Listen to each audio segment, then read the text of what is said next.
Theorem 3.3. This theorem is important for 8 marks. If theta cap is consistent estimator of theta. Consistent estimator क्या होता है? Let theta cap be an estimator of parameter theta such that E of theta cap is equal to theta and variance of theta cap approaches to 0 as n approaches to infinity. Then theta cap को हम क्या बोलेंगे? Consistent estimator of theta. ये इसकी definition है या consistent estimator का result है. नाउ इसको हम यूज करेंगे. Since theta cap is an consistent estimator of theta, ये हमें क्वेश्चन में गिवन है. Therefore for given delta greater than 0, इसे हम क्या बोलते हैं? डेल्टा. और ये होता है थीटा. इन दोनों की जो रेंज है वो 0 to 1 होती है. इसका रिजल्ट क्या आया था हमारा लास्ट में? P of theta cap minus theta less than equal to epsilon greater than equal to 1 minus इट्टा. इट्टा क्या था हमारा? आर्बिट्रेरी स्मॉल पॉजिटिव नंबर था. नाउ यहाँ पे हम एप्साइलन की जगह क्या यूज करेंगे? डेल्टा. और डेल्टा किसको अप्रोच कर रहा है? हमारा 1 को. As n approaches to infinity. In other words for any delta greater than 0, eta greater than 0, there exist a positive integer m. यहाँ पे हम 2 टर्म्स यूज कर रहे हैं. यहाँ 2 पैरामीटर यूज कर रहे हैं, delta and इट्टा.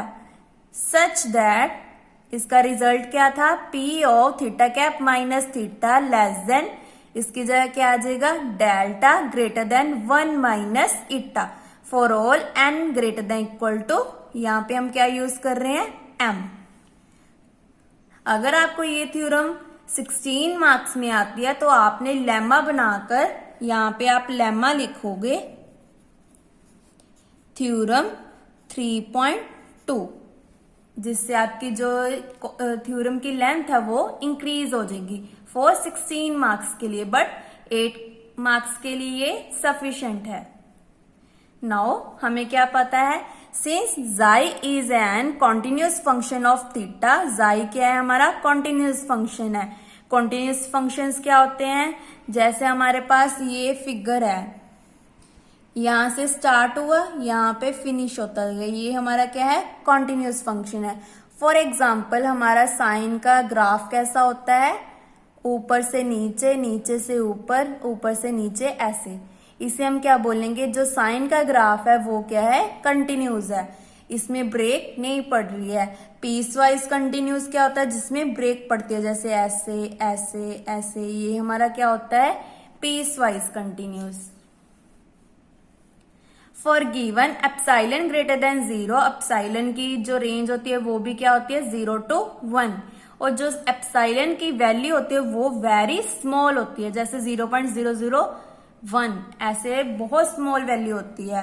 How ever small, इसने बता ही दिया जो एप्साइलन है वो क्या है? बहुत छोटा है. ये सिंबल कौन सा है? There exist a positive number delta such that, इसकी डेफिनेशन क्या होती है कॉन्टिन्यूस की? xi of theta cap minus xi of theta less than epsilon. आपने की होगी, जैसे कि f ऑफ, यहाँ पे लिख देती हूँ थीटा कैप, यहाँ पे थीटा कैप यूज हो रहा है ना. f of theta cap minus f of theta less than epsilon for all, या वेन एवर जो अंदर वाला है थीटा कैप माइनस थीटा वो किससे छोटा होता है? डेल्टा से. ये किसकी डेफिनेशन होती है? कंटिन्यूस की. वेन एवर जो अंदर वाले हैं delta cap minus, sorry theta cap minus theta less then delta, that is, ये हमने यूज कर लिया theta cap minus theta less then delta. This implies xi of theta cap minus xi of theta less than epsilon. इसे दे the equation number 3.6. इसे आप लिख सकते हैं equation number 1, 2. For any 2 events A and B, ये हमने पहले भी रिजल्ट किया है. अगर हमारे पास 2 इवेंट्स होते हैं, A implies B, that means A contain होता है B में, मीन्स कि जो A के सारे एलिमेंट्स किस में है? B में है. तो B कौन सा सेट हो गया? हमारा बड़ा सेट हो गया. अगर प्रोबेबिलिटी अप्लाई करेंगे तो ये क्या बन जाता है, लेस देन इक्वल टू में। That means P of B is greater than equal to P of A। यहाँ पे A आना है, बुक में गलत दे रखा है। नाउ इन दोनों को यूज करके हमने क्या बना लिया, we get P of xi theta cap minus xi theta less than epsilon greater than equal to, यहाँ पे हमने ये यूज कर लिया P ऑफ थीटा कैप किससे छोटा था,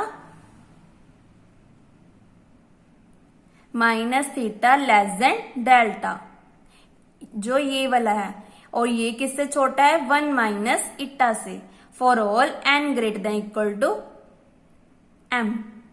ये हमने यूज किया है इक्वेशन नंबर 3.5। तो आप यहाँ पे 3.5 भी लिख सकते हैं। नाउ यूजिंग 3.5 फिर से यहाँ पे यूज करना है। इसका मतलब क्या है, इन दोनों को कंबाइन कर लिया तो क्या बन गया, 1 minus eta for all n greater than equal to m, जो हम स्मॉल क्लासेस में भी करते थे। अगर ये इससे छोटा है और ये इससे छोटा है, देन ये दोनों इससे छोटे हो जाते हैं। For all n greater than equal to m। So हमारा रिजल्ट क्या बन गया, P of xi theta cap minus xi theta less than epsilon greater than 1 minus eta for all m greater than equal to n। अगर इसको हम compare करें इसके साथ तो ये सेम बन रहा है, क्योंकि हमने यही प्रूफ करना था। इसकी जगह बस क्या आ रहा है, xi of theta cap minus xi of theta, बाकी सारा हमारा सेम रिजल्ट बन गया। तो इसका मतलब क्या होता है, theta cap is consistent estimator of theta. Similarly जो अंदर वाले हैं वो क्या बन जाते हैं, कंसिस्टेंट एस्टिमेटर। सिमिलरली यहाँ पे क्या है, अंदर वाले क्या है हमारे elements, xi of theta cap is consistent estimator of xi of theta. यही हमें प्रूव करना था। तो इसको लिखेंगे कैसे हम, xi of theta cap approaches to xi of theta, p का मतलब क्या है, probability, as n approaches to infinity thus xi of theta cap is consistent estimator of xi of theta. This theorem is most important for 16 या 8 marks. Thank you.